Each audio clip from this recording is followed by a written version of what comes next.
కుజుడు మరియు కేతువు ఈ యొక్క రెండు గ్రహాల స్థితి సంయోగం అనేది సింహరాశిలో కలగబోవటం వల్ల రాబోయే 51 రోజుల పాటుగా ఏ విధంగా ఉండబోతుంది, ఏ విధమైన జాగ్రత్తలు తీసుకోవాలి, ఏ రెమెడీస్ చేసుకుంటే బాగుంటుంది, రాజకీయంగా సామాజికంగా కూడా ఏ విధంగా పరిస్థితులు ఉంటాయి, ఇవన్నీ కూడా సుదీర్ఘంగా చర్చిద్దాం. చివరిదాకా చూడగలరు, నచ్చితే లైక్ చేయగలరు, 10 మంది బంధుమిత్రులకు షేర్ చేయగలరు. కుజ కేతు.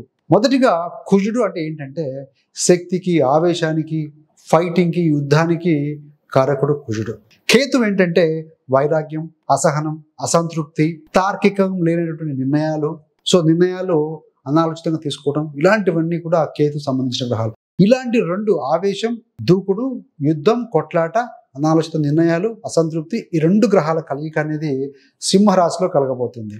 ఇలాంటి కాంబినేషను 36 సంవత్సరాల తర్వాత మళ్ళీ జరుగుతుందండి.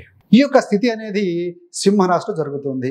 సింహరాశి అంటే అధిపతి రవి, రవి అంటే రాజు. కాబట్టి ఏంటంటే రాజకీయంగా, సామాజికంగా చాలా మార్పులు ఉంటాయండి.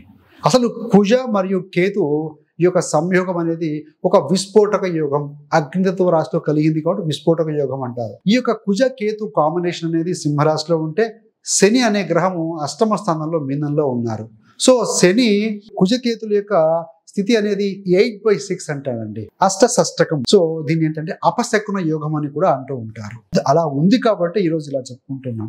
మరి దీని ప్రభావం ఏ విధంగా ఉంటుందయ్యా అంటే, దేశీయ మరియు సైనిక స్థావరాలపై దాడులు జరిగే అవకాశం కూడా బలంగా ఉంటుంది.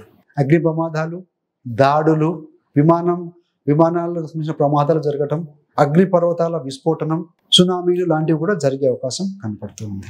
ఈ యొక్క సైనిక అధికారులు, క్రీడాకారుల మీద, రాజకీయ నాయకుల మీద ముఖ్యంగా దాడులు జరిగే అవకాశం ఉంటుంది కాబట్టి I have to be very very careful.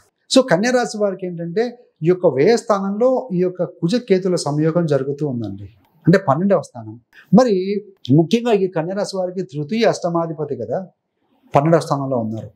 మీరు జాగ్రత్తగా ఉండాల్సిన ముఖ్యమైన విషయం అంటే ప్రయాణాలు చాలా జాగ్రత్తగా ఉండాలి, అలర్ట్గా ఉండాలి. ఏదైనా విలువైన వస్తువులు కోల్పోవడమో, పగిలిపోవడమో లాంటివి జరుగుతాయి, ఇబ్బందులు తలెత్తే అవకాశం ఉంటుంది. మరి ముఖ్యంగా విదేశాల్లో పెట్టుబడులు పెట్టేవారు చాలా జాగ్రత్తగా ఉండాలండి. శత్రువుల ప్రభావం మీ మీద అధికంగా ఉంటుంది. You have to be very very vigilant. ఏం జరుగుతుంది, ఎలా ఉంది, ఆలోచన బాగా మీరు యూటిలైజ్ చేసుకోవాలండి. నిద్రలేమి సమస్యలు కూడా వచ్చే అవకాశం ఉంటుంది.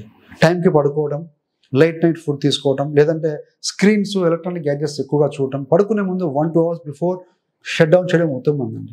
నిద్రలో అంతరాయం కూడా కలిగే అవకాశం ఉంటుంది కాబట్టి మీరు కొంత మెడిటేషన్ లాంటిది, ప్రాణాయామం సాధన చేయడం కూడా మీకు యోగిస్తుందని చెప్పాలి.